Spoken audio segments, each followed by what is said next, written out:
Hey guys, Aaron Pynn posted something on his channel, and actually sort of pinned us or tagged us. I guess a better way to put it.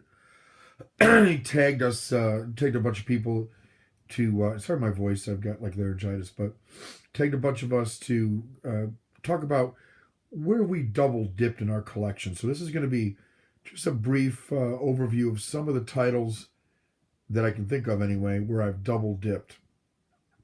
Or either owned the DVD, went out and bought the Blu-ray and kept the DVD for some reason, or had the Blu-ray and bought another Blu-ray on top of it.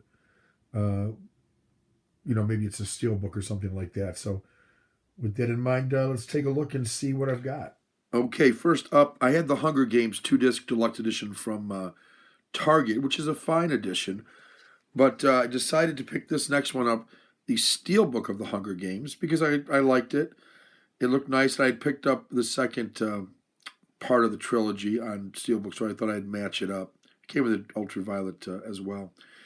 I had the Digibook, which I'm not showing here because I actually recently made a plan to give it away, but still a double dip for the moment, and that is the Shawshank Redemption on the steelbook. Really like the look of that one.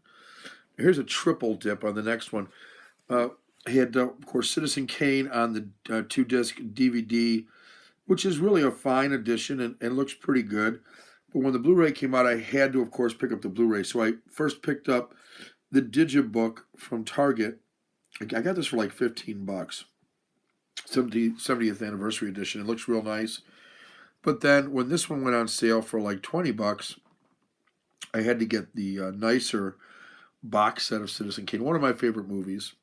And came with Magnificent Obsession, another Orson Welles movie, and then came with a ton of extras. As you can see, it had a book and various reprints and so on, and an extra disc on the making of it. An RKO, it's the overview of it.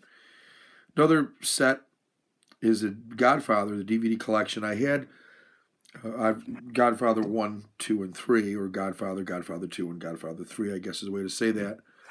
And I kept this one, even though I bought the Blu-ray.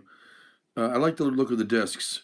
You can see what the discs look like. It's just a really nice looking set. It had some nice extras on it. And when I saw what I could get for it, like on eBay or something, like, well, forget it, I might as well just keep it. It's a nice looking set. So I kept that set, and it's part of my collection. And of course, then I added the Coppola Restoration when that came out on Blu-ray. Much nicer looking images, and really the way that Coppola intended it to, or Coppola intended for it to come out. Next is William Wyler's Ben-Hur, 50th anniversary. This is just a Blu-ray disc. I did not get the big box set. I still don't really want that one. But what I did see that I had to have was this diamond edition thing. You've seen these things? I've done some overviews of them. This thing just pops off the cover. This is the first one I bought. It was kind of an early release at Best Buy, I guess. I don't even think it's out yet, or they're coming out again. But this looks really sharp, so I have both of those. Next up on DVD, I own Serenity, and I really like the cover of this one. And it had some nice extras on it as well.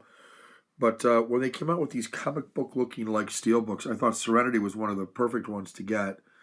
It just seemed like it was a natural for the comic book look. So I went with that and picked up that one on the comic book steelbook. Next up is Do the Right Thing by Spike Lee. This is the 20th anniversary edition Blu-ray, which I own.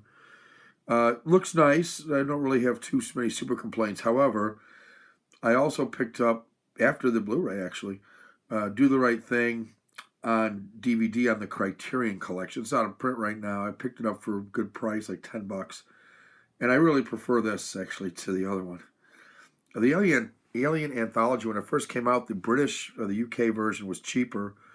But I didn't really like the fold-out digipack. A lot of people like that better. I didn't care for that as much as I liked the booklet on the US. And just recently, the U.S. version went on sale for $19.99.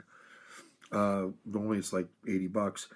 And they also packaged it with Prometheus, so I really couldn't go wrong. I already owned Prometheus, but couldn't go wrong with having both. So I currently have the 3D 4-disc collection of Prometheus. I like this movie, by the way. Ridley Scott's sort of kind of prequel to the Alien series. And now I have this version of the disc, which is kind of cool looking. Obviously looks much different than the 4-disc edition I have. And this is probably the one that most people are familiar with, with the look of it. Next, I have the Apocalypse Now. This is a 2-disc edition. It's also a 3-disc edition, but I don't have that one. And I don't really need the 3-disc edition. I like this one just fine. And I really like the cover on this one, the look of it.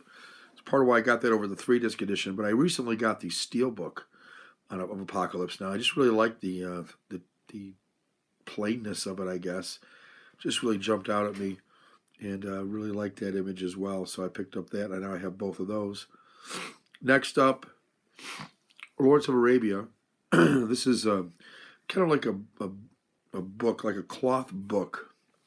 So I kept that. This is the DVD, and I really like the image there.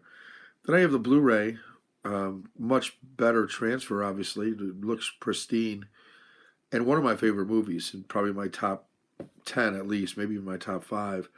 Really like Lawrence of Arabia, just find it's a big, epic film. And then I do want to get this. I don't have this. And I've seen it on sale for as little as like $45 or so on Amazon. I'll pick it up one of these days. It's real nice. Next, I own all the Bond movies on DVD, but of course, when the Blu-ray came out, I picked this up. So I still have all the Bond movies on DVD for no particular reason other than I just kind of like them. So I kept them on the individual ones on DVD as well as all these on Blu-ray. I'll probably eventually sell the DVDs. At one point I was going to, and I didn't. And then finally, on the ones I can think of anyway, I have numerous seasons of Smallville, but I went ahead and bought the box set, even though I had like one season on Blu-ray and a couple others on DVD. I went ahead and bought the entire series on DVD. I'm real happy with that purchase. It's really a beautiful set. And that's about it, guys. Hope you enjoy the video, and that's it for now.